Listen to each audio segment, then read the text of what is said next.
Hello friends, welcome back to my YouTube channel let's talk. അപ്പോൾ നമ്മൾ ഇന്ന് ഇവിടെ ഡിസ്കസ് ചെയ്യാൻ പോകുന്നത് 8ാം ക്ലാസ്സിലെ ഇംഗ്ലീഷ് ടെക്സ്റ്റിലെ സെക്കൻഡ് യൂണിറ്റിലെ ലാസ്റ്റ് ചാപ്റ്ററാണ് the day my world change. ഈ ഒരു ചാപ്റ്ററോട് കൂടി സെക്കൻഡ് യൂണിറ്റ് കംപ്ലീറ്റ് ആയിരിക്കുകയാണ്. സോ മറ്റ് ചാപ്റ്റർ കാണാത്ത ഫ്രണ്ട്സൊക്കെ അത് പോയി കാണണം.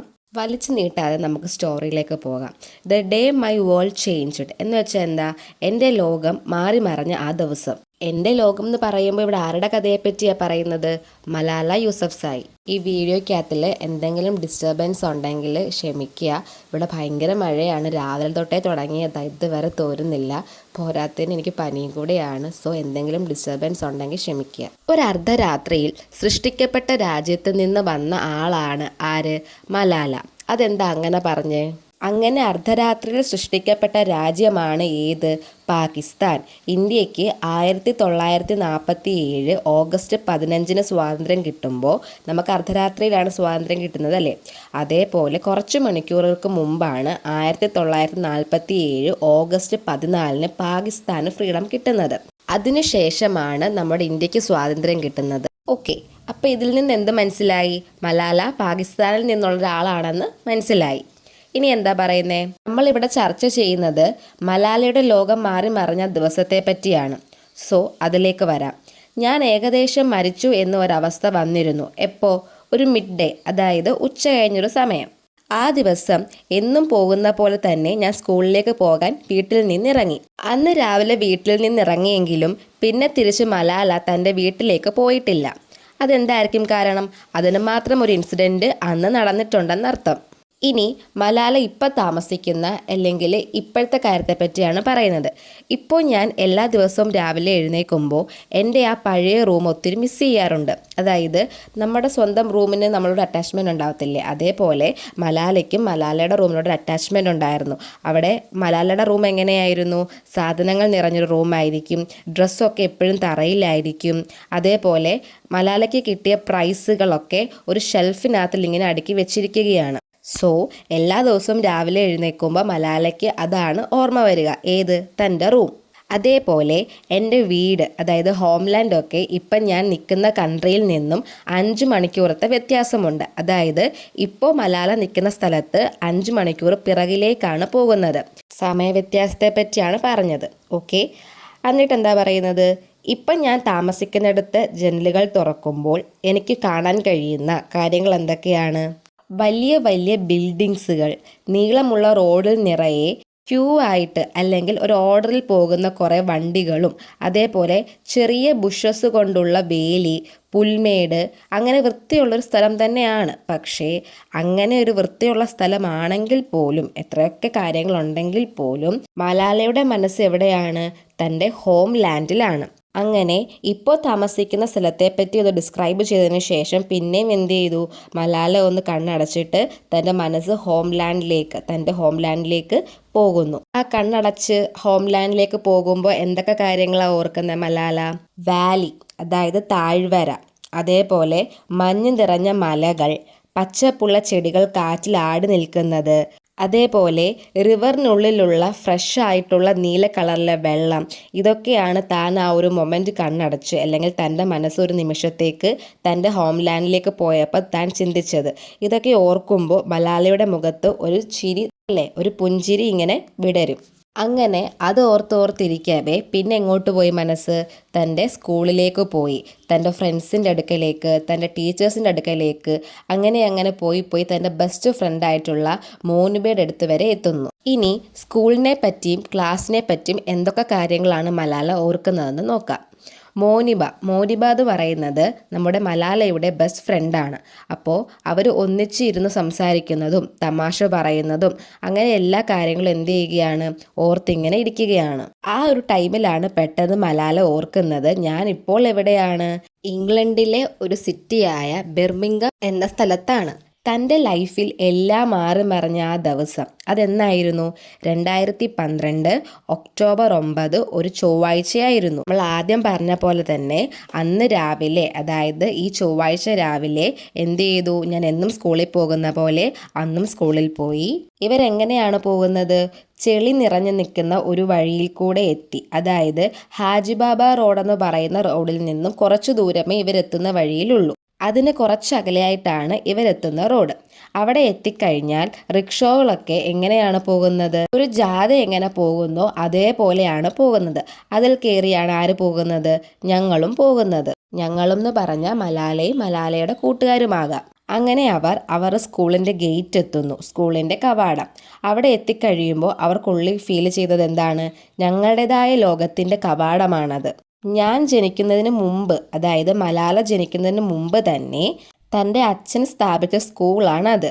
അതിൻ്റെ മതിലിൽ റെഡ് ആൻഡ് വൈറ്റ് കളറിൽ കുശാൽ സ്കൂൾ എന്ന് എഴുതിയിട്ടുണ്ട്. ഒരാഴ്ചയിൽ 6 ദിവസം സ്കൂളിൽ പോകണം. അതേപോലെ ക്ലാസ്സിൽ ചെന്നിരിക്കുന്ന സമയങ്ങളിൽ എന്തൊക്കെ കാര്യങ്ങളാണ് ഇനി അവിടെ ഉണ്ടാവുന്നത് എന്നാണ് ഇനി അടുത്തത് പറയുന്നത്.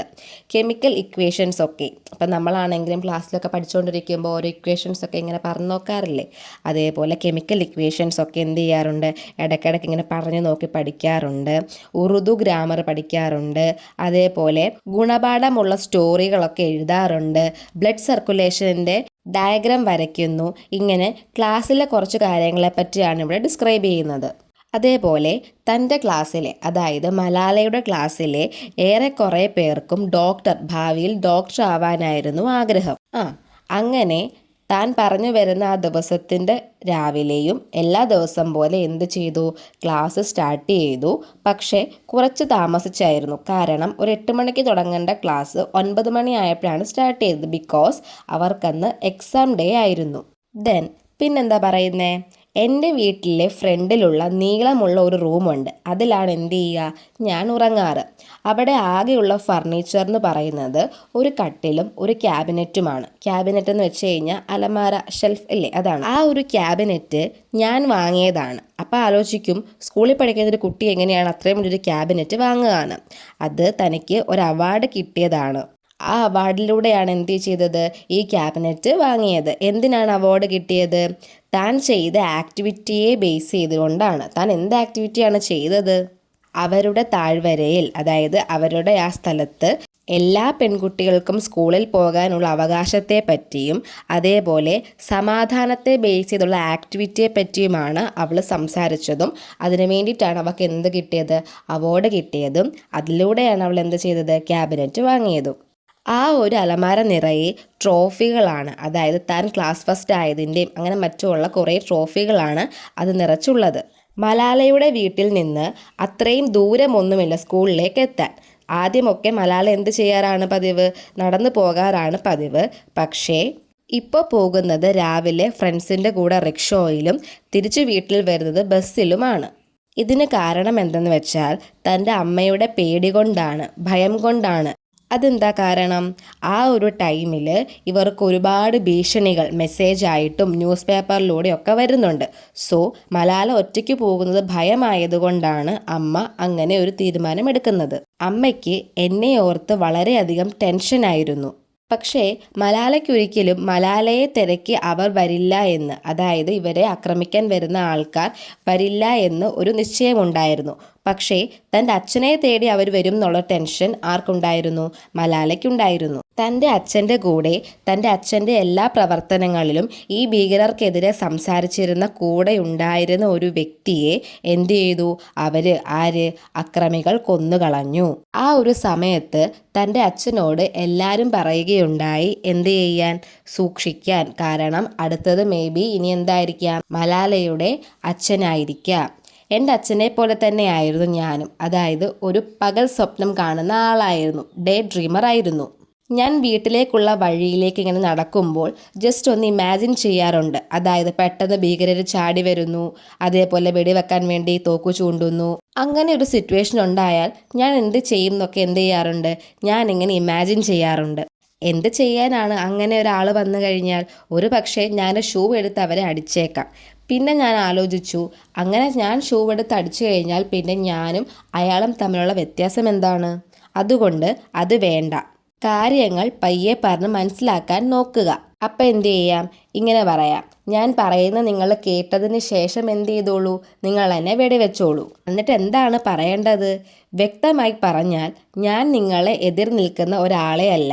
എല്ലാ പെൺകുട്ടികൾക്കും സ്കൂളിൽ പോകാനുള്ള അവകാശം കിട്ടണം, അല്ലെങ്കിൽ സ്കൂളിൽ പോകാൻ പറ്റണം. ഇതിനുവേണ്ടി മാത്രമാണ് എല്ലായിടത്തും മലയാളം സംസാരിക്കാറുമുണ്ടായിരുന്നത്. അങ്ങനെയൊക്കെ ഡ്രീം ചെയ്യുന്ന ഒരാളായിരുന്നു ആര്? മലാല. എനിക്ക് പേടിയൊന്നുമില്ലായിരുന്നു. എന്നാലും വീട്ടിലെ ഗേറ്റ് ലോക്കാണോ എന്ന് ഞാൻ എന്നും ശ്രദ്ധിക്കാൻ വേണ്ടിയിട്ട് തുടങ്ങി. എന്നിട്ട് താനെ ആലോചിക്കുന്നതും അല്ലെങ്കിൽ തൻ്റെ എല്ലാ കാര്യങ്ങളും താൻ ആരോടാണ് ചെന്ന് പറയുക? തൻ്റെ ബെസ്റ്റ് ഫ്രണ്ടായിട്ടുള്ള മോനിബയോടാണ് ചെന്ന് പറയുക. മോനിബയ്ക്ക് ഫാഷൻ ഡിസൈനർ ആകാനായിരുന്നു ആഗ്രഹം. പക്ഷേ തൻ്റെ വീട്ടിൽ അത് സമ്മതിക്കില്ല എന്നറിയാവുന്ന മോനിബ മറ്റുള്ള ആൾക്കാരോട് തനിക്ക് ഡോക്ടർ ആകണം എന്ന് തന്നെയാണ് പറഞ്ഞു നടന്നിരുന്നത്. അതേപോലെ മലാലയ്ക്കും ആദ്യം ഡോക്ടർ ആകാനായിരുന്നു ആഗ്രഹം. പക്ഷേ പിന്നീട് ആ ഒരു ആഗ്രഹം മാറുന്നു. തനിക്കൊരു ഇൻവെൻറ്റർ, അതായത് എന്തെങ്കിലും നമുക്ക് കണ്ടുപിടിക്കുന്ന ആൾ, അതല്ലെങ്കിൽ പൊളിറ്റീഷ്യൻ, ഒരു രാഷ്ട്രീയ പ്രവർത്തക, അങ്ങനെ ഒരാളാകാനായി ആഗ്രഹം ഡോക്ടറിൽ നിന്ന്. പക്ഷേ മോനിബയെ പോലെ തൻ്റെ ആഗ്രഹം മലാല മറച്ചു വെച്ചിട്ടുണ്ടായിരുന്നില്ല. മീൻസ് എല്ലാവരിൽ നിന്നും ഒളിച്ചു വെച്ചിട്ടുണ്ടായിരുന്നില്ല. അങ്ങനെ എക്സാം ഒക്കെ കഴിഞ്ഞു. മുമ്പേ നമ്മൾ എക്സാം എഴുതാൻ കയറിയ ആ ദിവസത്തെ പറ്റി പറഞ്ഞില്ലേ? അങ്ങനെ എക്സാം ഒക്കെ കഴിഞ്ഞ് തിരിച്ച് വീട്ടിൽ പോകാൻ വേണ്ടിയിട്ട് അവർ ബസ്സിലേക്ക് കയറുന്നു. അന്നേ ദിവസം ബസ്സിൽ നല്ല ചൂടായിരുന്നു. അതായത് അങ്ങോട്ടും ഇങ്ങോട്ടും വിയർത്ത് ചൂടെടുത്തിട്ട് ഒട്ടിപ്പിടിക്കുന്ന ഒരവസ്ഥയിലായിരുന്നു. ഞാൻ ഓർക്കുന്നുണ്ട്, ബസ് മെയിൻ റോഡിൽ നിന്ന് വലത്തേക്ക് തിരിഞ്ഞത് സൈനികരുടെ ചെക്ക് പോസ്റ്റിന് സമീപമായിരുന്നു. പിന്നെയൊന്നും എനിക്ക് ഓർമ്മയില്ല. അതായത് ഇടയ്ക്കിടയ്ക്ക് താനിങ്ങനെ ഓരോ കാര്യങ്ങൾ, ഓരോ ഇൻസിഡൻസ്, ഇപ്പോൾ ഇവർ കൊല്ലാൻ വരുന്ന കാര്യങ്ങളൊക്കെ ഇങ്ങനെ ഇമാജിൻ ചെയ്യുമല്ലോ. ആ ഒരു ഇൻസിഡൻറ്റിൽ തൻ്റെ കൂടെ ആരും ഉണ്ടാകും? തൻ്റെ അച്ഛനും ഉണ്ടാകും. എൻ്റെ കൂടെ എൻ്റെ അച്ഛനെയും എന്ത് ചെയ്യും? അവർ വെടിവെച്ചിടുകയും പിന്നെ ഞാൻ കാണുന്ന സ്വപ്നത്തിൽ കുറേ മെന്നുണ്ട്. പക്ഷേ അതിൽ ഞാൻ എന്ത് ചെയ്യുകയാണ്? എൻ്റെ അച്ഛന് വേണ്ടിയിട്ട് തിരഞ്ഞു നടക്കുകയാണ്. അങ്ങനെ ഇരിക്കെ പെട്ടെന്ന് എന്ത് ചെയ്യുന്നു? വണ്ടി നിർത്തുന്നു.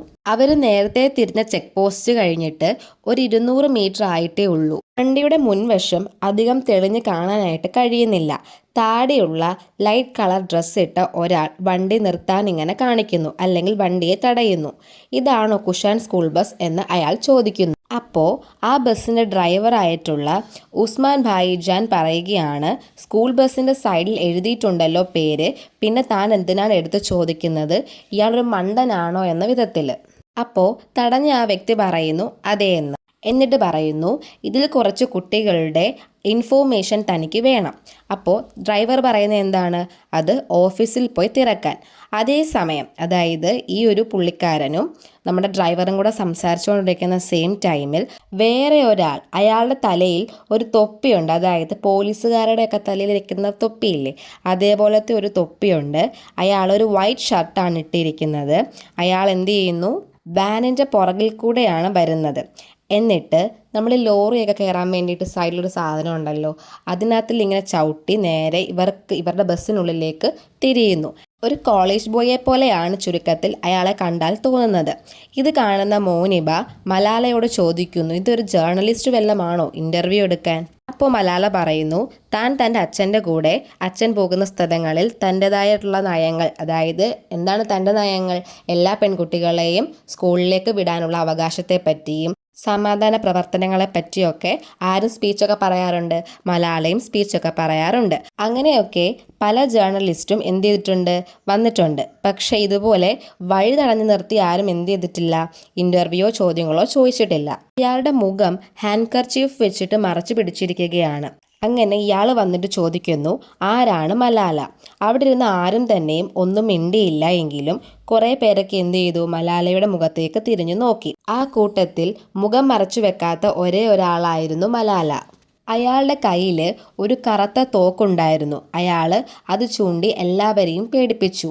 ആ സമയത്ത് ഞാൻ എൻ്റെ കൈ മുറുക്കെ, അതായത് മോനിബയുടെ കയ്യിൽ മുറുക്കെ ഞെക്കി പിടിച്ചിരിക്കുകയാണ്. ആര് പറഞ്ഞു? മോനിബ എന്നോട് പറഞ്ഞു. അതേപോലെ മലാലയുടെ ഫ്രണ്ട്സ് പറഞ്ഞു, അയാൾ 3 വട്ടം എന്ത് ചെയ്തു? വെടിവെച്ചു. അതിൽ ഒരെണ്ണം തൻ്റെ കണ്ണിൻ്റെ സോക്കറ്റിൽ കൂടെ തുളഞ്ഞു കയറി അത് ലെഫ്റ്റ് ഷോൾഡറിനുള്ളിൽ കൂടെയാണ് പുറത്തു വന്നത്. ബാക്കി 2 ബുള്ളറ്റ് തൻ്റെ പിറകിലിരുന്ന മറ്റു കുട്ടികളുടെ മേലാണ് കൊണ്ടത്. പിന്നെ എന്താ കൂട്ടുകാർ പറഞ്ഞത്? അവർ ഷൂട്ട് ചെയ്ത സമയത്ത് അവരുടെ കൈ വിറയ്ക്കുന്നുണ്ടായിരുന്നു. അങ്ങനെ ഞങ്ങൾ ഹോസ്പിറ്റലിലേക്ക് എത്തിയ സമയത്ത് എൻ്റെ നീളമുള്ള മുടിയിലും മോനിബയുടെ മടിത്തട്ടിലും നിറയെ ചോരയാൽ പൊതിഞ്ഞിരിക്കുകയായിരുന്നു. അതാരാണ്? ഞാനാണ് മലാല. ഇത് എൻ്റെ സ്റ്റോറിയാണ്. ഇങ്ങനെ പറഞ്ഞാണ് ഈ ഒരു ചാപ്റ്റർ എൻഡ് ചെയ്യുന്നത്. ഇവിടെ സ്റ്റോറി കംപ്ലീറ്റ് ആയിട്ടില്ല. അതേപോലെ തന്നെ ഇതൊരു അഡാപ്റ്റേഷനാണ്. നമുക്ക് ഇവിടെ കുറച്ച് മാത്രമേ പഠിക്കാനുമുള്ളൂ. സോ ഇത്രയേ ഉള്ളൂ ഈ ഒരു സ്റ്റോറി എന്ന് പറയുന്നത്. നിങ്ങൾക്ക് മനസ്സിലായിട്ടുണ്ടെന്ന് വിശ്വസിക്കുന്നു. എന്തെങ്കിലും സംശയമുണ്ടെങ്കിൽ കമൻറ്റ് ബോക്സിൽ ചോദിക്കുക. ഇടയ്ക്കൊന്ന് മഴ തോന്നും, പിന്നെ മഴ സ്റ്റാർട്ടായിട്ടുണ്ട്. എന്തായാലും നമ്മൾ ഈ ഒരു ചാപ്റ്റർ കംപ്ലീറ്റ് ആക്കിയിട്ടുണ്ട്.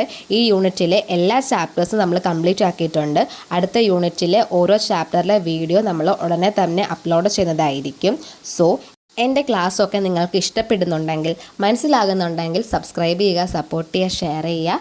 താങ്ക്